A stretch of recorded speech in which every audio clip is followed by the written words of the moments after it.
Namun bagaimana dengan lukisan Salvator Mundi yang dikabarkan memiliki letak peta harta karun berharga? Dan dengan tanda X yang mencolok lurus di dada, kita juga memperhatikan tangan kanan yang terangkat ke atas yang merupakan tangan Salvator Mundi. Dan kedua tangan sekarang menghadap ke wajah dengan sangat kuat. Jadi dalam ilustrasi ini kita akan melihat posisi letak Leo, titiknya juga terlihat bersama dengan Alpha Leonus dan Omega Leonus. Dan jika kita menempatkan ketiga bintang ini di atas mulut dan leher singa pada Sphinx, kita akan melihat kecocokan yang sempurna. Apa yang kita perhatikan tampaknya merupakan informasi yang sangat penting, dan tampaknya mengarahkan kita pada lambang Templar. Templar selalu identik dengan relik atau harta karun yang sangat berharga. Mungkinkah lukisan ini merupakan petunjuk dari lokasi relik atau harta karun Templar?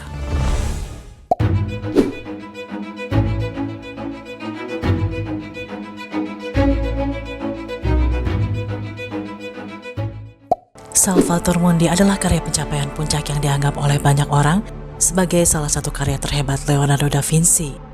Pada kenyataannya, hanya beberapa tahun yang lalu, karya tersebut dilelang dan sekarang dianggap lukisan paling berharga di dunia yang telah terjual dengan harga total $450 juta. Sebuah nilai fantastis yang belum pernah terjadi sebelumnya pada sebuah lelang untuk karya seni berharga.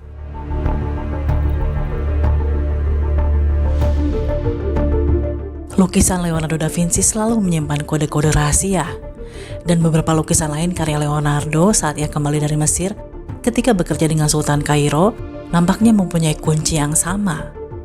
Namun bagaimana dengan lukisan Salvator Mundi yang dikabarkan memiliki letak peta harta karun berharga? Mari kita pecahkan misteri ini serta menguak di mana lokasi harta karun yang Leonardo da Vinci sembunyikan di lukisan Salvator Mundi.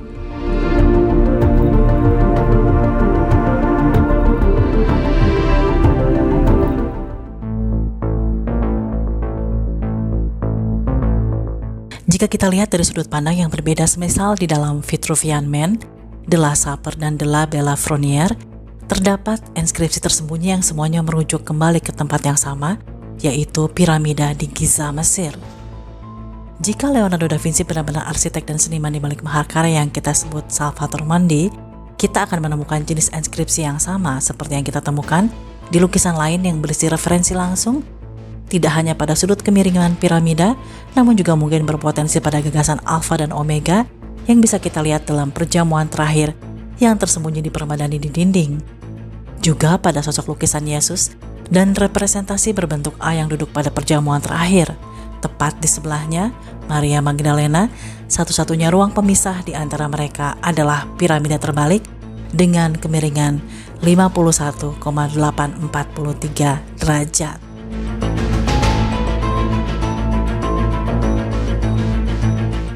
Hal pertama yang tampak menonjol dari lukisan ini adalah perbedaan warnanya antara sisi kiri dan kanan lukisan. Sisi kiri jika dilihat dari sudut pandang pengamat nampak mempunyai lebih banyak cahaya di dalamnya, seolah-olah ada bayangan yang dilemparkan ke sisi kanan dari sudut pandang yang melihat. Jika kita kemudian mengambil langkah lebih jauh dan mencoba menganalisis, apa yang akan terjadi jika lukisan ini kita rubah menjadi gambar kiri-kiri dan kemudian variasi gambar kanan-kanan? Mungkin kita akan menemukan pesan tersembunyi.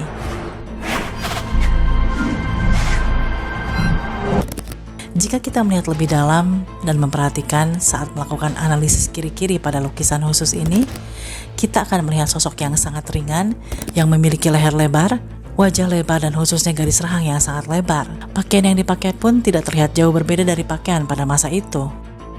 Mungkin ini adalah tipe pakaian yang dipakai oleh para pendeta dalam bentuk tertentu. Meskipun sedikit lebih banyak hiasan dan dengan tanda X yang mencolok lurus di dada, kita juga memperhatikan tangan kanan yang terangkat ke atas yang merupakan tangan Salvator Mundi. Dan kedua tangan sekarang menghadap ke wajah dengan sangat kuat. Cahaya terang dan rahang lebar memberikan kesan sudut pandang yang sangat maskulin. Referensi cahaya terang dan gelap pada lukisan juga dikaitkan dengan matahari versus bulan. Lalu jika kita lihat representasi kanan-kanan yang sama pada lukisan tersebut, gambaran Salvator Mundi versi pantulan kanan, hal pertama yang menarik perhatian adalah wajahnya sedikit berkurang lebarnya menjadi lebih sempit. Kita juga bisa melihat bahwa masih ada cahaya di dahi, namun lebih ke titik di garis rambut selain hidung terlihat sangat berbeda dan sedikit lebih lembut dalam sudutnya. Selain itu, wajah jauh lebih gelap di kedua sisi. Lalu kita juga bisa melihat leher yang menjadi kurang lebar dan garis rahang menjadi lebih sempit. Dan dari sisi ini, gaun yang dikenakan tersebut lebih terlihat seperti gaun zaman dulu yang biasa dikenakan seorang wanita dengan lengan besar yang mengembang di kedua sisinya. Lalu di sisi ini juga ia memegang 2 bola kristal tepat di depan dada sebagai penggambaran payudara. Karakter lukisan ini seolah-olah menunjukkan perawakan yang lebih feminim, profil yang lebih sempit, dan leher yang lebih sempit, warna-warna yang lebih gelap mewakili tema bulan dan mata Horus yang konsisten.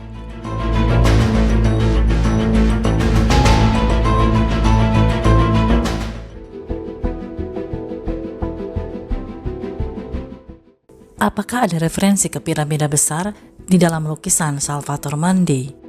Jika ada, itu pasti mengarahkan ke sudut kemiringan misterius piramida Giza yang sama seperti lukisan-lukisan Leonardo sebelumnya, yaitu 51,843 derajat. Salah satu hal pertama yang bisa kita perhatikan adalah petunjuk X. Jika kita melihat X dari sudut pandang yang berbeda, ternyata X pada lukisan Salvator Mundi ini mempunyai angka 41,843 derajat. Namun, dari mana angka ini?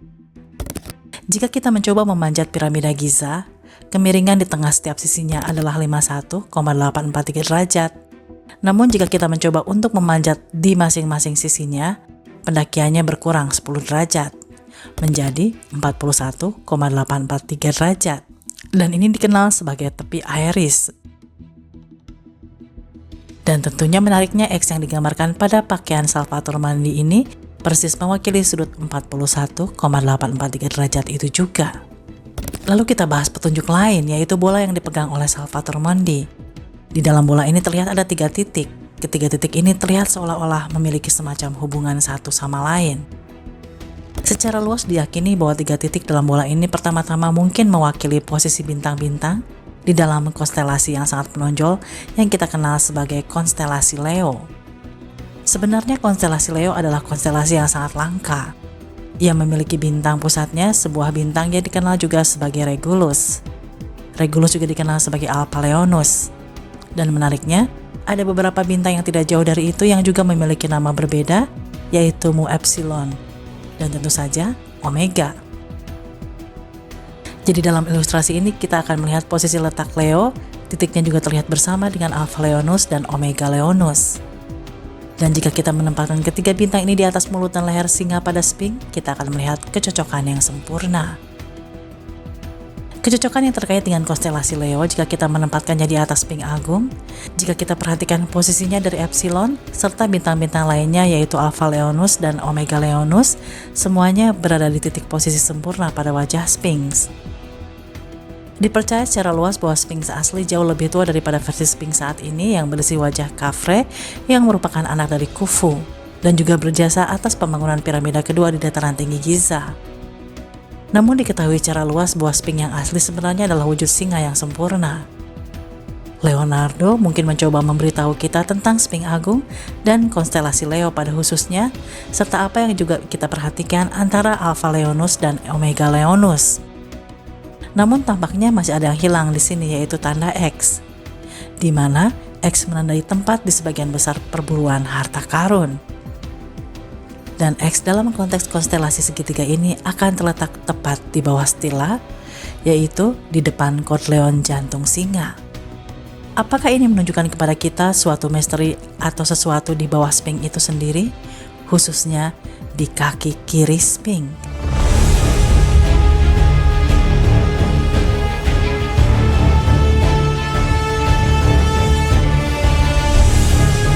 Edgar Cayce dikenal sebagai nabi yang sedang tidur. Ia sering memberikan banyak kata-kata kenabian dalam sesi ketika ia sedang tidur, berupa kutipan yang dicatat dengan sangat rinci dalam konteks penyaluran yang berbeda-beda.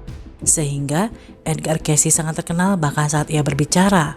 Ia dikenal sebagai peramal yang mampu melihat hal-hal di luar sensorik normal dan menjelaskan panjang lebar tentang ruangan-ruangan di bawah Sphinx Agung, dan khususnya menyebutkan aula catatan di bawah kaki kiri Sphinx Agung.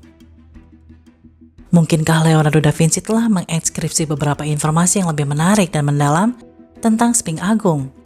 Dan apakah mungkin ada harta karun tersimpan di bawah kaki kiri Sphinx di antara Alpha dan Omega yang ditandai dengan X, di mana tempat harta karun tersebut berada?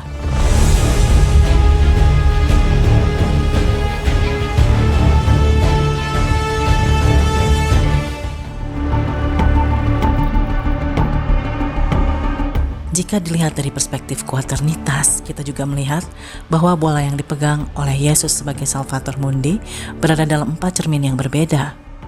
Refleksi seperti yang kita lihat di sini digambarkan ketika kita menggabungkan gambar-gambar ini menjadi satu bentuk. Apa yang kita perhatikan tampaknya merupakan informasi yang sangat penting dan tampaknya mengarahkan kita pada lambang Templar.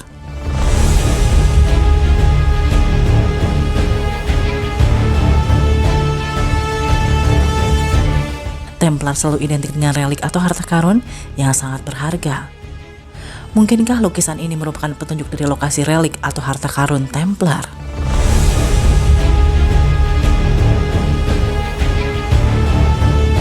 Benar atau tidaknya tentang harta karun yang tersembunyi di bawah ruangan Sphinx masih menjadi misteri besar. Harta karun bisa saja secara harafiah berupa barang berharga, namun bisa juga berupa gulungan-gulungan pengetahuan. Namun kesimpulan dari lukisan mahakarya ini telah menunjukkan bahwa piramida besar cocok dengan proporsi yang sama dengan simetri cermin 4 kali lipat yang dipantulkan dari 3 bintang yang tertanam di dalam bola yang digambarkan dalam Salvator Mundi yang dikombinasikan dengan sudut tepi pewaris 41,843 derajat. Serta pemahaman bahwa sosok Yesus sebagai Salvator Mundi atau kata lain juru selamat dunia dengan simbol Alpha dan Omega yang mempunyai arti bahwa Tuhanlah yang mengawali semua dan yang mengakhiri semua.